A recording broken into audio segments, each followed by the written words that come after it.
John chapter 5. After these things there was a feast of the Jews, and Jesus went up to Jerusalem. Now there is in Jerusalem by the sheep's gate a pool, which is called in Hebrew Bethesda, having 5 porticos. In these lay a multitude of those who were sick, blind, lame, and withered. And a man was there who had been sick for 38 years. When Jesus saw him lying there and knew that he had already been sick a long time, he said to him, "Do you wish to get well?" The sick man answered him, "Sir, I have no man to put me into the pool when the water is stirred up. But while I am coming, another steps down before me." Jesus said to him, "Get up, pick up your mat, and walk." And immediately the man became well, and picked up his mat, and began to walk. Now it was the Sabbath on that day. So the Jews were saying to the man who had been healed, "It is the Sabbath. It is not lawful for you to carry your mat."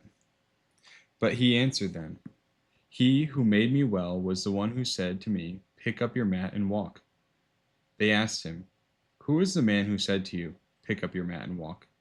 But the man who was healed did not know who it was, for Jesus had slipped away while the crowd was in that place. Afterward, Jesus found him in the temple and said to him, "Behold, you have become well. Do not sin any more, so that nothing worse happens to you." The man went away and disclosed to the Jews that it was Jesus who made him well. And for this reason the Jews were persecuting Jesus, because he was doing these things on the Sabbath. But he answered them, "My Father is working until now. I myself am working." For this reason, therefore, the Jews were seeking all the more to kill him, because he not only was breaking the Sabbath, but also was calling God his own Father, making himself equal with God. Therefore Jesus answered and was saying to them, "Truly, truly, I say to you, the Son can do nothing from himself, unless it is something he sees the Father doing. For whatever the Father does, these things the Son also does in the same manner. For the Father loves the Son, and shows him all things that he himself is doing, and the Father will show him greater works than these, so that you will marvel. For just as the Father raises the dead and gives them life, even so the Son also gives life to whom he wishes. For not even the Father judges anyone, but he has given all judgment to the Son, so that all will honor the Son even as they honor the Father. He who does not honor the Son does not honor the Father who sent him.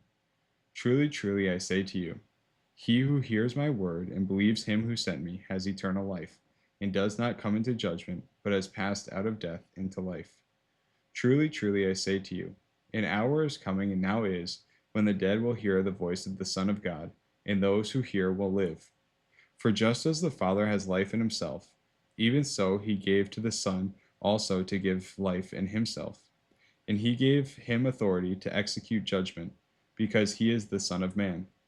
Do not marvel at this, for an hour is coming in which all who are in the tombs will hear his voice, and will come forth, those who did the good deeds to a resurrection of life, those who committed the evil deeds to a resurrection of judgment. I can do nothing from myself. As I hear, I judge, and my judgment is righteous, because I do not seek my own will, but the will of him who sent me. If I alone bear witness about myself, my witness is not true. There is another who bears witness about me, and I know that the witness which he gives about me is true. You have sent to John, and he has borne witness to the truth. But the witness I receive is not from man, but I say these things so that you may be saved. He was the lamp that was burning and shining, and you were willing to rejoice for a while in his light. But the witness I have is greater than the witness of John. For the works which the Father has given me to finish, the very works that I do, bear witness about me that the Father has sent me. And the Father who sent me, he has borne witness about me. You have neither heard his voice at any time nor seen his form. And you do not have his word abiding in you, for you do not believe him who he sent. You search the Scriptures because you think in them you have eternal life. It is these that bear witness about me, and you are unwilling to come to me so that you may live. I do not receive glory from men, but I know you, that you do not have the love of God in yourselves.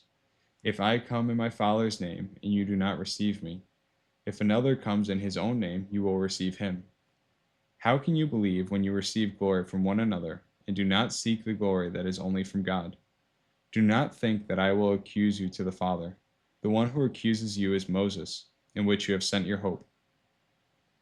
For if you believed Moses, you would believe me, for he wrote about me.